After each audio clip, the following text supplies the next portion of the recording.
Kovai astro நேயர்களுக்கு வணக்கம். December 2024 திங்கட்கிழமை 2ஆம் தேதி.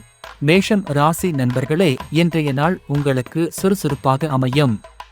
புதிய முயற்சிகளில் ஈடுபட நல்ல நேரம். குடும்ப உறவுகளில் அமைதி நிலவும். ரிஷபம் ராசி நண்பர்களே, நிதிநிலை சீராக இருக்கும். தொழிலில் உங்கள் திறமைகள் அங்கீகரிக்கப்படும்.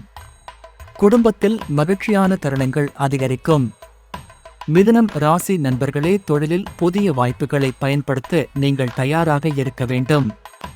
நண்பர்கள் மற்றும் குடும்பத்தினரின் உதவியை நம்புங்கள். கடகம் ராசி நண்பர்களே, இன்று நீங்கள் எதிர்பார்த்த சில நல்ல முடிவுகள் கிடைக்கலாம். தொழிலில் வெற்றியும் குடும்ப உறவுகளில் சந்தோஷமும் நிலவும். சிம்மம் ராசி நண்பர்களே, உங்கள் முயற்சிகள் வெற்றியை தரும். தொழிலில் உயர்வுகள் கிடைக்கும். குடும்ப உறவுகள் உறுதியாகும். கன்னி ராசி நண்பர்களே, திட்டமிட்ட செயல்பாடுகள் வெற்றி காணும்.